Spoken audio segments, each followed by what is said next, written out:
ni se te ocurra venir a la Argentina a decir que ganaste un peso más de lo que tenías previsto porque te vamos a agarrar para que pagues el impuesto a la ganancia inesperada. ¿No, Héctor? ¿Cómo estás? Buen día. Buen día, Carlos, ¿cómo estás?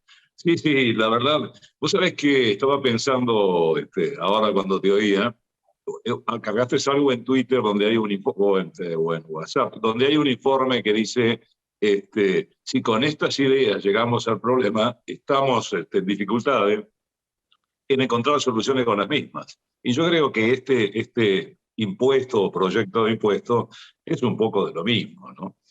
Si nosotros partimos que en Alemania, Polonia o Irlanda en este momento están haciendo una política de reducción de impuestos contraciclo justamente para atenuar los efectos de lo que muy bien Antonio describía con los efectos de la guerra a nivel mundial, más los problemas nuestros concretos. Y también, por Impuesto, ejemplo, te aclaro, en España están haciendo lo mismo. claro, Están bajando pero impuestos. es de manual, es de manual. Además, incluso este impuesto que ha mencionado el ministro, si vos tomás el ejemplo anterior, que fue en el gobierno de la Rúa, que hubo un impuesto a las altas rentas, pero afectó solo a las personas físicas y las asociaciones indivisas, tomó el promedio de los últimos 2 años, digamos, no fue nada simpático, pero tenía todo un análisis previo. Esto solamente apuntaría a un sector que sería granos, cereales, gas y petróleo, pero tampoco sabemos si son, primero sería a todos, pero no sabemos si es por sector o este nivel de más de 1.000 millones de ganancia como límite para estar alcanzado por el impuesto. 1.000 millones de pesos. 1.000 millones de pesos. Y vos que tenés información, que manejás muchas empresas de primer nivel, ¿hay muchísimas empresas en la Argentina que ganan más de 1.000 millones de pesos? No, hay muy pocas. Tomando unas cifras que no están totalmente actualizadas, ponerle que tenga un par de años, el 83% de las empresas en Argentina son microempresas. Microempresas, personas integradas por una persona, dos a lo sumo. Grandes compañías, 0,2. Sobre el número de empresas, no sobre la facturación. Y la diferencia, 15% son pymes y grandes pymes, pero dentro de la categoría pymes. Entonces, si este impuesto dice que va a estar afectando, dijo Guzmán, el 3,25 o 3,50% de las empresas, estarías afectando el 0,20% de las grandes compañías y de lleno a las pymes, a las grandes pymes, que son buena parte de las que están formando parte de nuestro sector y que invierten, eficientes, que pueden tener estos ingresos inesperados, pero también tienen costos inesperados. Hay un trabajo publicado creo que fue el lunes, donde los costos del sector estarían incrementados cosecha versus cosecha en 5.300 millones de dólares. Ahora, personas físicas que ganan más de 1.000 millones de pesos en la Argentina no hay muchas. No, eso no. No, esto por eso va a estar afectando. Fíjate vos que la idea, si vos comparás, porque solo hay dos antecedentes, el ahorro forzoso de Alfonsín, el impuesto de la Rúa y este supuesto impuesto. Los anteriores afectaban a las personas, entonces no estaban afectando al capital de trabajo y a la actividad de las empresas. En cambio, no haría distinto, iría justamente a todo el mundo. Bueno, yo creo que es contra cualquier técnica legislativa tributaria argentina o a nivel mundial. Es algo así como un manual.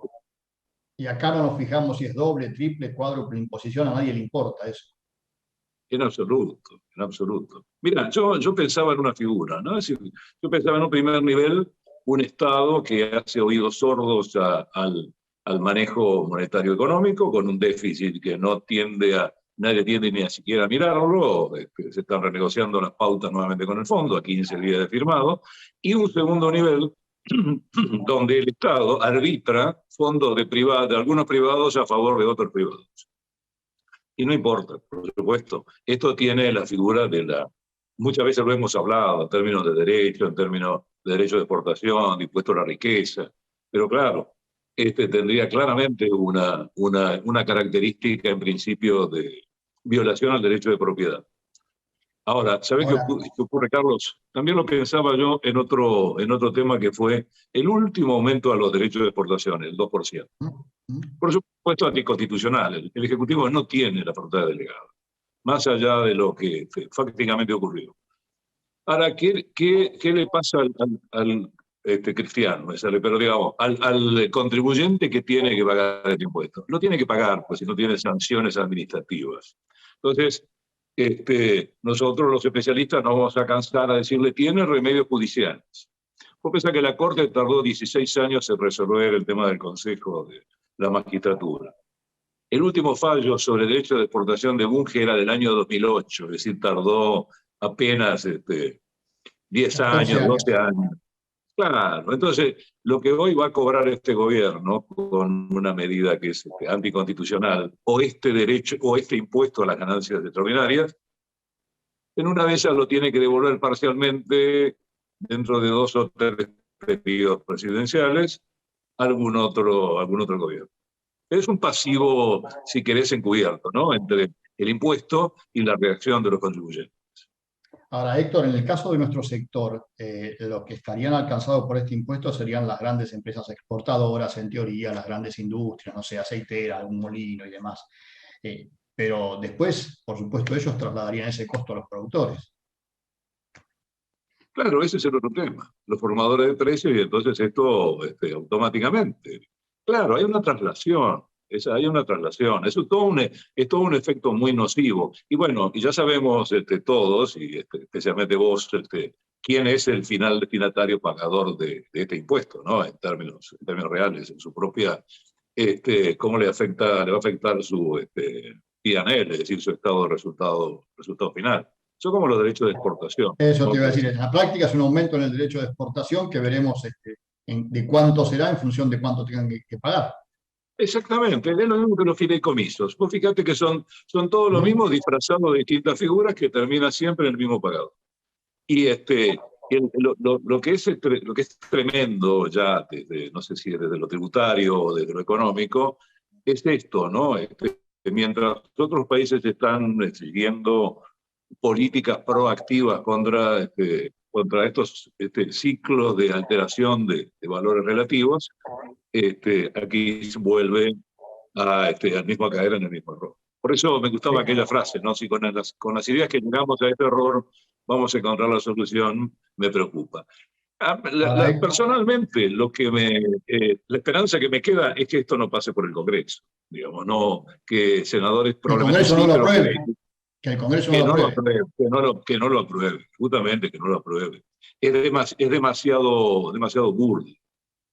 Ahora, es demasiado burdo, decís, y coincido, pero vos, por tu experiencia profesional, por tu trabajo a lo largo de todos estos años, tenés muchos contactos y conocés mucha gente de la FIP, supongo, o no sé si de la administración actual, pero de las anteriores seguro que sí. Este tipo de cosas son consultados, lo hacen por desconocimiento, lo hacen sabiendo lo que hacen. ¿Qué crees que pasa ahí adentro? No, yo creo que probablemente en términos cualitativos, comparativos, la calidad de la administración ha ido declinando respecto a nivel de los funcionarios y demás, porque se ha calado la política y esto, vos sabés que no siempre lleva esos puestos a los mejores. Así que ese es un mal que tiñe toda la organización. La estructura administrativa de administración de los tributos, no, por supuesto, no forma parte de esta decisión. Estas decisiones son de índole política. De todas maneras, las decisiones que toma el staff administrativo tampoco son las más brillantes. Existen políticas de acciones como la planificación fiscal nociva, que no vamos a entrar en ningún detalle porque es muy técnico, pero que también es desde lo administrativo un ataque prácticamente al mismo sector. No, es que si vos tuvieras que analizar, si vos consultaras a un conjunto de expertos, de tributaristas, justamente te van a desaconsejar este tipo de impuestos, ¿no? Este tipo de impuestos surgen por esto es como estás en una trinchera y estás echando mano a lo que tenés al lado, no importa si es lo más adecuado o no. Y yo creo que eso es peligrosísimo porque justamente no sobran ejemplos.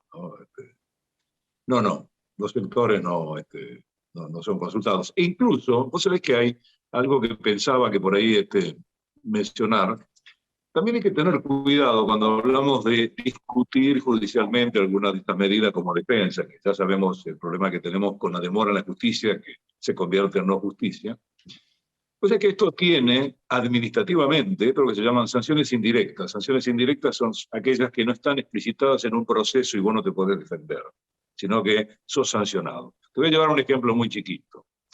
Por ejemplo, vos discutiste un derecho aduanero. Entonces hay un perfil de riesgo que establece AFIP de A E, que es una especie de scoring sobre tu conducta fiscal, que está bien, eso define el perfil del contribuyente.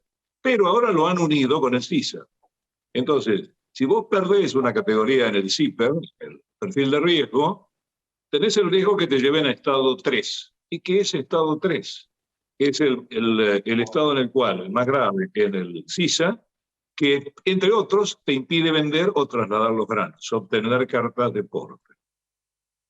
Así que yo he tenido en mi estudio que resolver de grandes grupos productores problemas de estado 3 por alguna pequeña error administrativo. Entonces, es una sanción que aplica sin que esté explicitada ni vos tengas derecho. Automáticamente, sistémicamente, a la mañana te despertaste, verificás tu estado en el CISA, y esto los productores lo sufren mucho, podés haber caído en estado 3.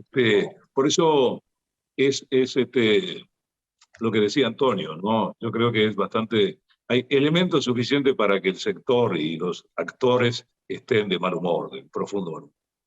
Héctor, también hay en el Congreso, dando vueltas por ahí, una especie de blanqueo supuestamente para que paguen la deuda y toda esa historia. ¿Eso es una historia que va a quedar ahí o que crees que puede avanzar?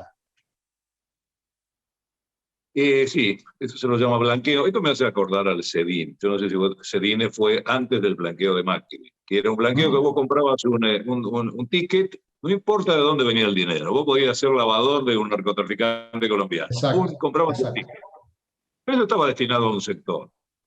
Y yo creo que este blanqueo está destinado al mismo sector.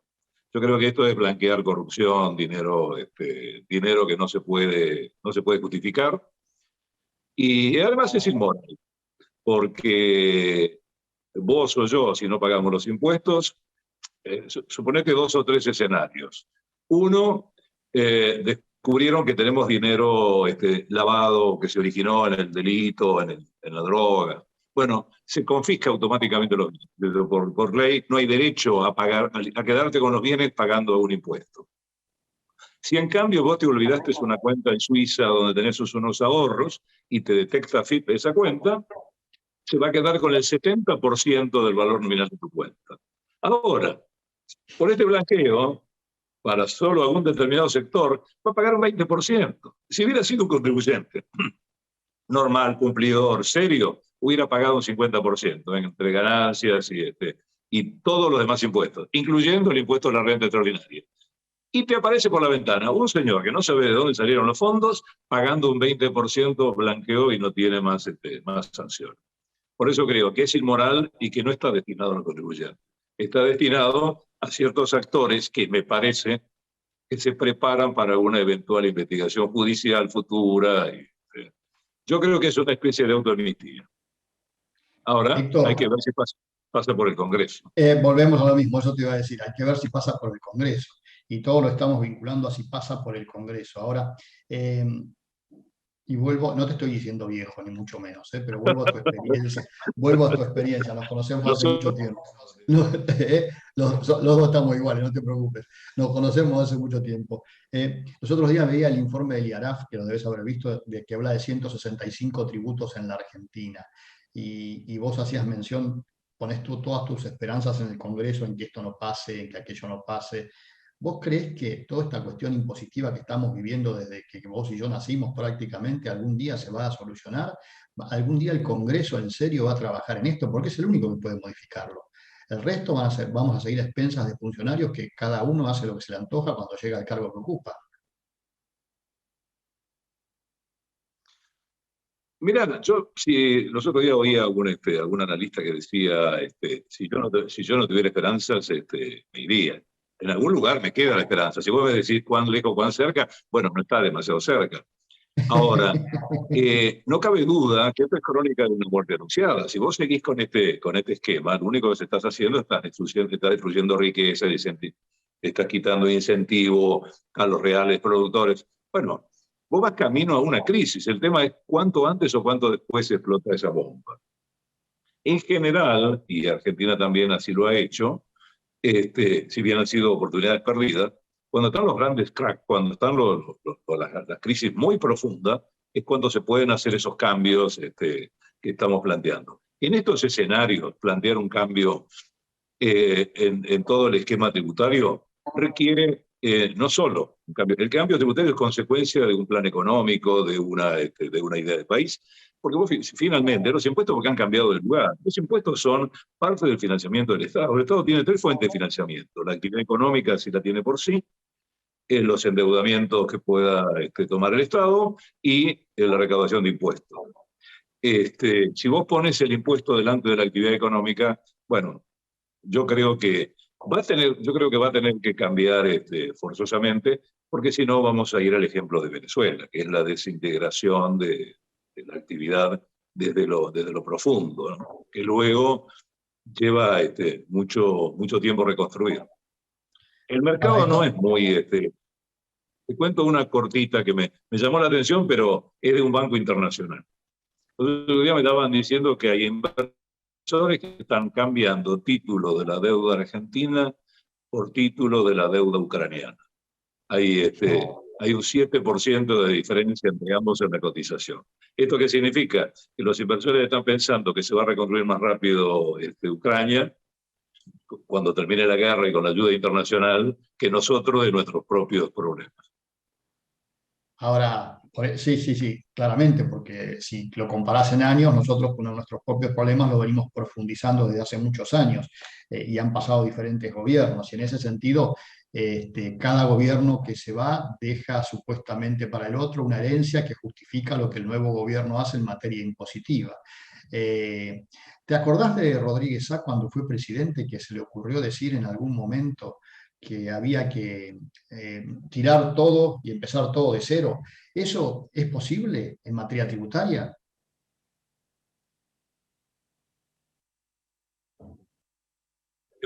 Yo te perdí por un instante, Carlos. Te decía, ¿ahora me recibís? Ahora sí, perfecto. Te decía, si te acordás que en su momento Rodríguez Sá, en plena crisis del 2001, se le ocurrió decir que había que tirar toda la basura y empezar a hacer una legislación toda nueva en materia tributaria. ¿Eso es posible hacer o vamos a seguir de parche en parche? No, eso es posible hacerlo. Es posible hacerlo, es muy delicado hacerlo, pero es posible. Y yo creo que de los ejemplos, probablemente el único ejemplo, o no me quiero olvidar a ninguno, creo que el ejemplo más serio fue el ejemplo Macri. La reforma que se hizo a través de la ley 27430 fue una reforma desde los impuestos nacionales que estaba apuntando, bueno, también Cavallo hizo una reforma impositiva importante, eliminando impuestos distorsivos. Eso es factible. Hay que tener mucho cuidado porque no es nada fácil la relación con los gobernadores, porque los impuestos a los ingresos brutos, los impuestos inmobiliarios, fíjate vos que Macri en el año 2017 firma con todos los gobernadores y las 24 provincias y la ciudad de Buenos Aires un acuerdo, el Pacto Fiscal, donde hubo condonación de deuda de las provincias a la nación, es decir, hubo todo un acuerdo y el compromiso de la provincia era la reducción sistemática de los mayores impuestos distorsivos, ingresos brutos entre ellos. Y la prohibición a las provincias de incrementar los impuestos. O sea que era claramente una tendencia sistémica y sistemática en el tiempo a reducir los impuestos. 2019, lo primero que hizo este gobierno fue suspender el pacto. 2021 fue liberar a las provincias para que aumenten los impuestos. Entonces, esta inestabilidad jurídica institucional que no se lleva por delante cualquier plan. Es factible, pero tendría que haber un compromiso político de aplicarlo durante una década, por lo menos para que tengan los efectos prácticos, ¿no? Y entonces haya un círculo virtuoso. Vos fíjate que mientras estamos hablando de este impuesto a la renta y demás. El proyecto mutilado y mucho más light del apoyo a la ley agroindustrial que fue presentada, duerme el sueño eterno en el Congreso. Estaba en extraordinaria, después de mucha gestión para que ello ocurriera. Claro, claro. Entonces, esa es una ley que no le cuesta, los efectos no le cuesta nada al Estado, y es justamente para favorecer el uso de fertilizantes, semillas, semillas fiscalizadas, digamos, algunos atisbos de estímulos al sector. Como para dar una señal. Claro, claro, barato. Bueno, ni siquiera fue tratado. Digamos, por eso yo creo que en la cercanía el panorama no es nada claro. Yo creo que hay que prepararse una trinchera para que pase toda esta tormenta, ¿no?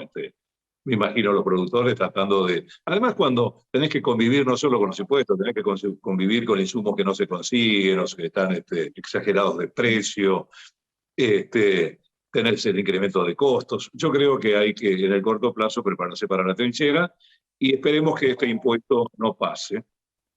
La única cosa, esto no es un consuelo, pero los modelos anteriores, porque se habló de un 20%, de un 15%, en principio, los modelos anteriores, y este sería igual, no sería que suma la alícuota, hoy de 35 más 15, entonces 50, sino sería el 15 o el 20 del impuesto que pagaste, ¿no? Es digo, la imposición efectiva sería un 7%. No, claro, claro. Vos imaginate que al mismo sector le cobraste el impuesto a la riqueza, vos al mismo sector le aumentaste bienes personales, al mismo sector le aumentaste bienes personales en el exterior. Bueno, amigos, pues, le aumentaste los derechos de exportación, le cerraste los mercados. Todas las mañanas las noticias son agrias, ¿no? Y en este entorno aterriza impuesto a la renta inesperada. Que pero, también pero vos seguís teniendo esperanza a pesar de todo. Porque si no te quita acompañar allí a Pamplona, Navarra, y hacer uso de mi pasaporte español. Héctor, te mando un gran abrazo, además de agradecerte el apoyo de siempre.